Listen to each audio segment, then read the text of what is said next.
மாற்றப்பட்டிருக்கின்றது. இருந்தாலும் கூட ஒரு எதிர்நோக்குகின்ற பாராளுமன்ற தேர்தலை நாங்கள் சந்திக்க வேண்டிய ஒரு சூழ்நிலை இருக்கின்றது.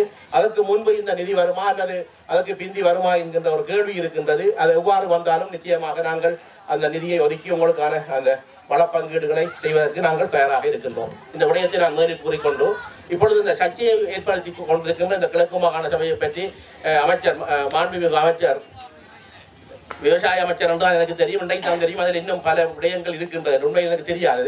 அவ்வாறான ஒரு வளம் மிக்க ஒரு அமைச்சரை நாங்கள் மட்டக்களப்பில் கிடைத்திருக்கின்றது. இன்னும் ஒரு அமைச்சரை எடுத்திருக்கின்றோம். இந்த மாற்றம் என்பது வடமாகாணம் அல்லது கிழக்கு மாகாணம், இந்த இரண்டு மாகாணத்தை நாங்கள் தாயகம் என்று கூறுகின்றோம். இந்த தாயகத்தில் வடமாகாணம் என்பது முழுமையாக தமிழ் தேசிய கூட்டமைப்பின் ஆளுமைக்குள் இருக்கின்றது. அதில் இருக்கின்ற 37 அங்கத்தவர்களுமே ஒருவர் அல்லது இருவரை தவிர அனைவரும் 99% நீங்கள் தமிழ் தேசிய கூட்டமைப்பில் இருக்கின்ற ஒரு மாகாண சபை. அவ்வாறான ஒரு மாகாண சபையில் ஆட்சி செய்வது என்பது கிழக்கு மாகாண சபையில் தமிழ் தேசிய கூட்டமைப்பின் கொள்கை கோட்பாடு அதன் விடயங்கள் என்பது வேறு தங்கி இருக்கின்ற போது எங்களுக்கு எதிரும் புதிருமாக கடந்த மாகாண சபையில் விட்டுக் கொடுக்க முடியாமல் தாங்கள் முதலமைச்சர் பதவியை தக்க வைத்துக் கொண்டிருக்கின்ற இந்த ஸ்ரீலங்கா முஸ்லீம் காங்கிரசுடன் இணைந்து ஒரு ஆட்சி செய்வது என்பதும் சில வித்தியாசங்கள் இருக்கின்றது. இதை நீங்கள் புரிந்து கொள்ள வேண்டும். முழுமையாக ஒரு மாகாண சபை கைக்கு வருகின்ற போது அதிலே இருக்கின்ற நிர்வாகத்தை கட்டமைப்பை கொண்டு செல்வது என்பதும் பகுதியாக எங்கள் 2 அமைச்சுக்களையும் வைத்துக் கொண்டு அதிலே பங்கீடு செய்து அந்த அமைச்சரவை கூட்டங்களிலே கதைத்து அதிலே இருந்து அந்த வளங்களை பெற்றுக்கொண்டு நாங்கள் பணி செய்வது என்பதும் 2 வித்தியாசங்களை போன்றது என்பது உங்கள் எல்லாருக்கும் தெரியும். ஆனால் இந்த கிழக்கு மாகாண சபையை பொறுத்த மட்டில் குறிப்பிட்ட நான் இந்த ஆட்சி மாற்றம் வந்து இன்றைக்கு 59 நாட்களாக ஆகின்றது. 8ஆம் தேதி வந்தால் 2 மாதங்களை நாங்கள் முடிவுக்கு கொண்டு வர இருக்கின்றோம். இன்னும் எஞ்சி இருப்பது 40 நாட்கள் தான். இந்த 40 நாட்கள் மாத்திரம்தான் இந்த ஆட்சி மாற்றத்தில் அவர்கள் கூறிய விடயங்களில் இந்த நாங்கள் கண்ட உண்மை. இந்த ஆட்சி மாற்றத்தில் தமிழ் தேசிய கூட்டமைப்பு என்ன நன்மை கண்டிருக்கின்றது என்றால் இந்த விளையாட்டு விழாக்களுக்கு நாங்கள் போகின்றோம். இதுதான் நான் கண்ட மாற்றம். வேறு மாற்றங்களை நான் காணவில்லை.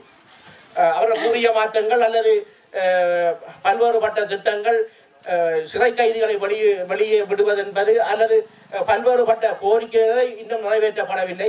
ஆனால் தமிழ் தேசிய கூட்டமைப்பு பாராளுமன்ற உறுப்பினர்கள் ஏற்கனவே இருந்த காலப்பகுதியை விட சுதந்திரமாக விளையாட்டு விழாவுக்கு நீங்களும் பயம் இல்லாமல் எங்களை அழைக்கின்றீர்கள். ஏற்கனவே உங்களுக்கு பயம் இருந்தது, அதை நாங்கள் ஏற்றுக்கொள்கின்றோம். அந்த மாற்றம் மட்டுமே தான் நாங்கள் இப்பொழுது கண்டிருக்கின்றோம். அதைவிட 1-2 வேலைகளாக கிழக்கு வடமாகாண சபையின் ஆளுநர் மாற்றப்பட்டிருக்கின்றார், மேலதிக செயலாளர் மாற்றப்பட்டிருக்கின்றார். வடமாகாண அமைச்சின் முதலமைச்சின் செயலாளர் நாங்கள் கேட்டதை தந்திருக்கின்றார்கள். அதுபோன்று கிழக்கு மாகாண சபையிலும் இந்த ஆளுநரை மாற்றப்பட்டிருக்கின்றார். ஒரு இராணுவ அதிகாரி இல்லாமல் ஒருவரை கொண்டு வந்திருக்கின்றோம்.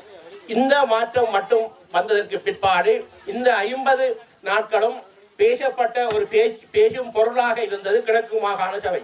அது எல்லோருக்கும் தெரியும். இந்த கிழக்கு மாகாண சபையை வைத்துக் கொண்டு தமிழ் தேசிய கூட்டமைப்பை உடைப்பதற்காக பலர் கையாண்டார்கள். இதை நீங்கள் மிகவும் தெளிவாக விளங்கிக் கொள்ள வேண்டும். ஏன்னா இங்கு இருக்கின்றவர்கள் அனைவருமே புத்தி கூர்மை உள்ளவர்கள். இந்த தமிழ் தேசிய கூட்டமைப்பை உடைப்பதற்காக இப்பொழுது சர்வதேச வலைப்பின்னலும் எங்களுக்கு பின்னால் வந்து கொண்டிருக்கின்றது. ஏனென்றால் இந்த தொடர்ச்சியாக ஒரு உரிமை அரசியலை அல்லது சலுகை அரசியல் இல்லாமல் தக்க வைத்துக் கொண்டு ஒரு வடகிழக்கு இணைந்த தாயகத்தில் எங்கள் பணியை மேற்கொள்ளுகின்ற போது பல்வேறுபட்ட தடைகள் எங்களுக்கு வரும் என்பதும் எங்களுக்கு தெரியும். அதை சிலர் இந்த கிழக்கு மாகாண சபையை சாதகமாக பயன்படுத்தி எமது ஒட்டுமொத்த தமிழ் தேசிய கூட்டமைப்பையும் உடைப்பதற்காக அல்லது அழிப்பதற்கான ஒரு முயற்சி மேற்கொள்ளப்பட்டது. அதில் ஒன்றுதான் இந்த கிழக்கு மாகாண சபையின் முதலமைச்சர் விடயம் என்பதும் அந்த முதலமைச்சருக்கு பிற்பாடு ஏனைய அமைச்சர்களை நாங்கள் பாரம் எடுக்கின்ற போது வந்த சர்ச்சைகள் என்பதையெல்லாம் உங்களுக்கு தெரியும். இப்பொழுதும் நாங்கள் இந்த 2 அமைச்சர்களை பாரம் எடுத்ததற்கு பிற்பாடு கூட பல்வேறுபட்ட விமர்சனங்கள், தொடர்ச்சியான தொலைபேசி அழைப்புகள், அந்த அழைப்புகளை நாங்கள் பார்க்கின்ற போது பொதுமக்களை பொறுத்த மட்டும் பல மனத்தாக்கங்கள் இருப்பதை நாங்கள் ஏற்றுக்கொள்கின்றோம். சிலர் நினைக்கின்றார்கள் ஸ்ரீலங்கா முஸ்லீம் காங்கிரசுக்கு நாங்கள் அடிபணிந்து விட்டோம் என்ற வார்த்தை கூட பாவிக்கின்றார்கள். சிலர் இந்த அமைச்சு பதவிகளுக்காக நாங்கள் பிச்சை எடுக்கின்றோம் என்ற வசனமும் கூட பலர் பாவிக்கின்றார்கள். சிலர் இந்த அமைச்சுக்களை வைத்துக் கொண்டு நீங்கள் இல்லத்தை சாதிக்க போகின்றீர்கள் என்று கூட கேட்கின்றார்கள். அனைத்து கேள்விகளுமே உண்மையான கேள்விகள், நாங்கள் அதில் ஏற்றுக்கொள்கின்றோம். ஆனால் அதில் நாங்கள் ஒன்றை, இந்த அமைச்சு பதவி ஏன் எடுத்தோம் என்பதை நீங்கள் முதலிலே புரிந்து கொள்ள வேண்டும். வடமாகாணம் என்பது 99% தமிழர்கள் வாழ்கின்ற பகுதி என்றபடியால் அது யார் ஆட்சி செய்தாலும் எங்கள் தமிழ் தேசிய கூட்டமைப்பு அந்த ஆட்சியை வைத்துக் கொண்டிருக்கும். கிழக்கு மாகாணத்தை பொறுத்த மட்டில் இதிலே 3 இன மக்கள் வாழ்கின்ற ஒரு பிரதேசம். 3 இன மக்கள் என்று நாங்கள் கூறினாலும் கூட கூடியதாக தமிழ் மக்கள் நான் நினைக்கின்றேன் 44.59% என்று நான் நினைக்கின்றேன் தமிழ் மக்கள். அதற்கு அடுத்ததாக இருக்கக்கூடியது ஏறக்குறைய 39.25% என்று நினைக்கின்றேன் எமது இஸ்லாமிய மக்கள். அதுக்கு அடுத்ததாக இருப்பது எமது இந்த சிங்கள மக்கள்.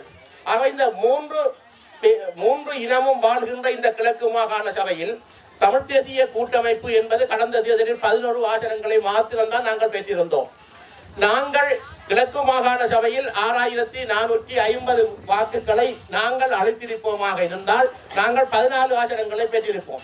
இந்த 14 ஆசனங்கள் என்பது ஆட்சியை எங்கள் கையில் வைத்துக் கொள்ளக்கூடிய ஒரு அதிகாரம் எங்களுக்கு வந்திருக்கும்.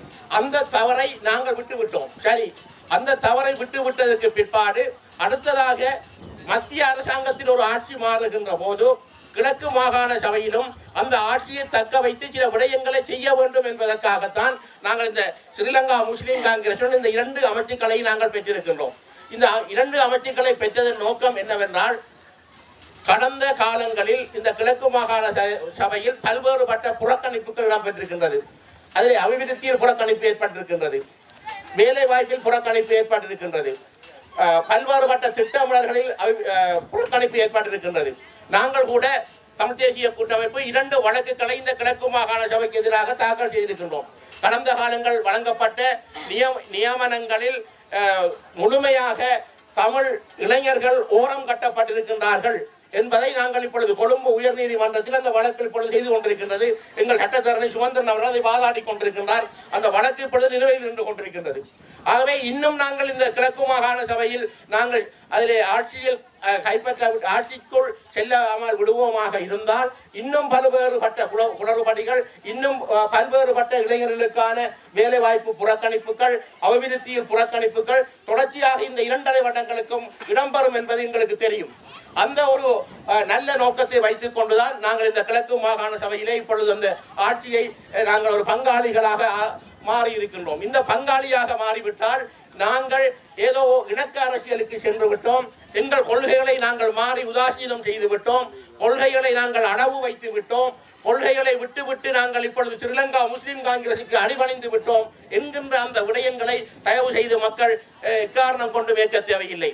உங்களுக்கு தெரியும், தமிழ் தேசிய கூட்டமைப்பு இந்த 2009ஆம் ஆண்டு மே மாதம் 19ஆம் தேதி இந்த முள்ளிவாய்க்கால் போருக்கு பிற்பட்ட காலத்திலே முதலாக 2010ஆம் ஆண்டு ஏப்ரல் மாதம்